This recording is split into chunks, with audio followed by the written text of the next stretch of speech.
Hey there, y'all. Nikki again, and we are continuing on the road of how I grocery shop.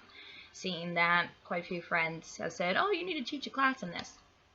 And I don't know how to put together a class, or actually, I really don't even have too much of a time to put together a class, so a video would be great. Last video, if you didn't see part 1, I talked about what to do before grocery shopping, some of the apps I use, some of the websites I've seen, kind of the preparation before you go into the actual store. So this time around, that's what I'll be talking about, specifically how you shop, and then when you get back from price comparison.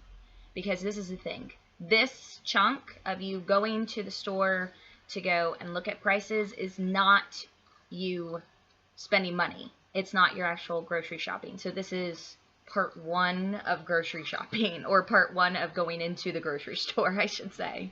So when you go in, first off, you have everything set, you have everything ready, you have all the apps downloaded, you have your spreadsheet already created.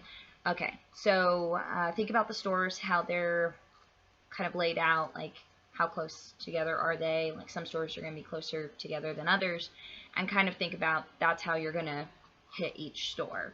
And then also think about the layout of the store. If you can, some grocery stores will actually go and have a printout of the layout of the store, which I didn't know that until just recently, and our local grocery store had that available. I was like, what?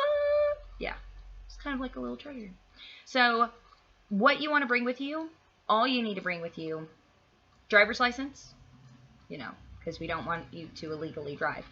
Pen, your spreadsheets, your phone, because you may need the calculator feature on it.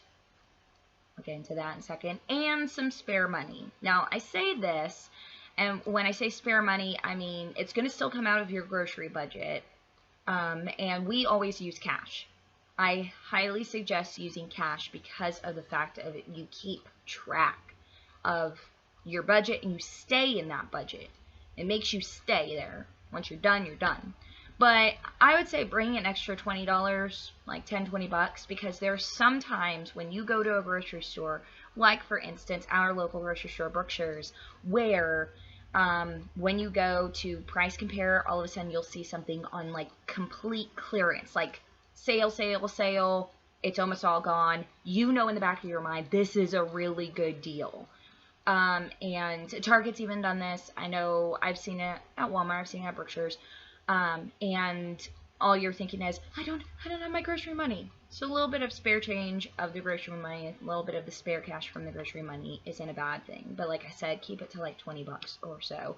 If you need more, call your husband, call your daughter or son, call somebody to bring the rest of it. Especially if it's a really good deal, and even with coupons, this is just insane. So yeah, that's my thought.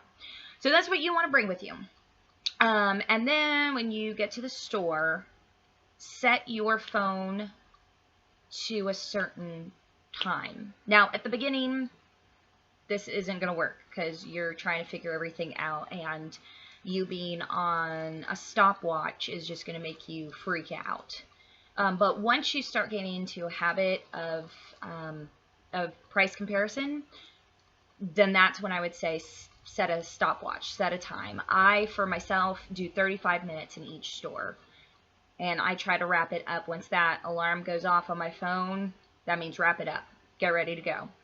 But in the beginning, it may take you 40 minutes, it may take you an hour in each store, because you're just trying to figure out what you're doing. But once you get to that place where you're past, okay, I figured it out, I kind of know what to do, then set a time for yourself. It helps keep your momentum going so you don't drag, and then an hour and a half later you realize I've only been in one store writing down prices. You don't want to deal with that. So set the time if you get to that place, and then get ready. And when you enter the store, if you already know how the layout is, great. If you don't, that's okay. What you want to do is start from one side of the store to the other and go down every single aisle.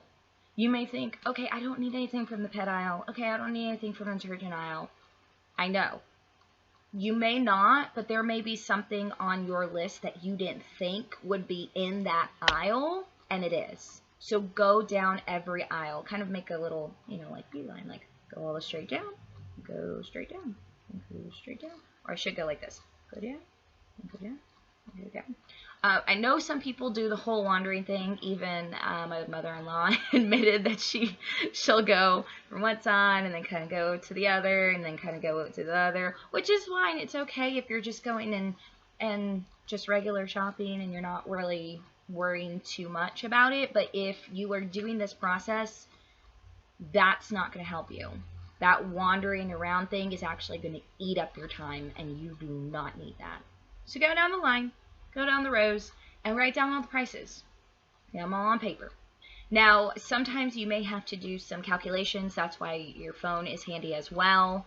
So use it. That calculator comes in handy. Once you're done in the store, go to the next store. And then if you're doing a third, go to the next store. So you've got all the prices down. Good. Awesome. Now what do you do when you get home?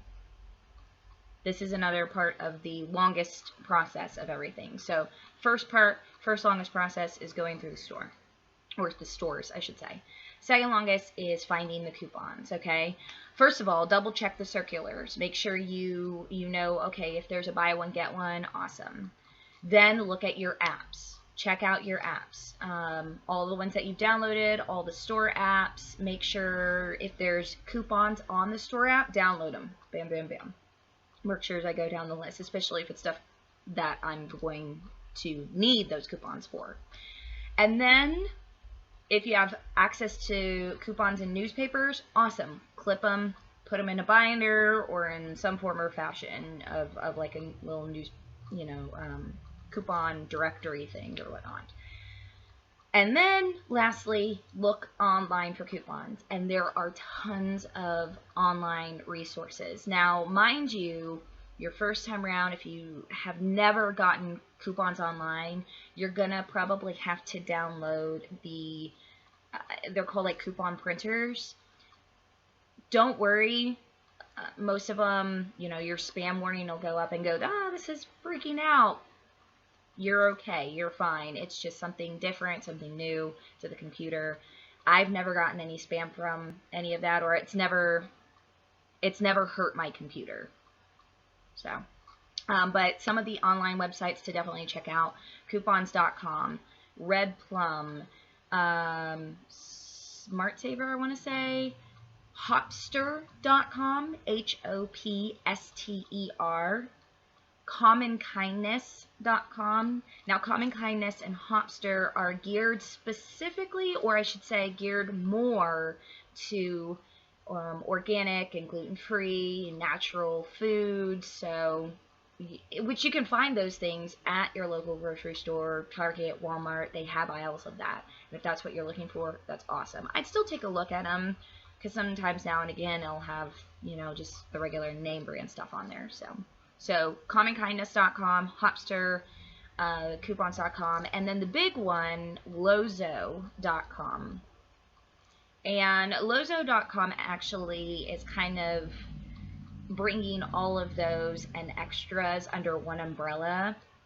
I would say look on that one first, and then look in the others just to double check, because Lozo does a pretty good job with catching all of the coupons on different websites, but there are a few that it misses. I don't know if it's a program code or something, but overall it's pretty accurate, about 89% to 95% accurate of getting and grabbing all of those coupons.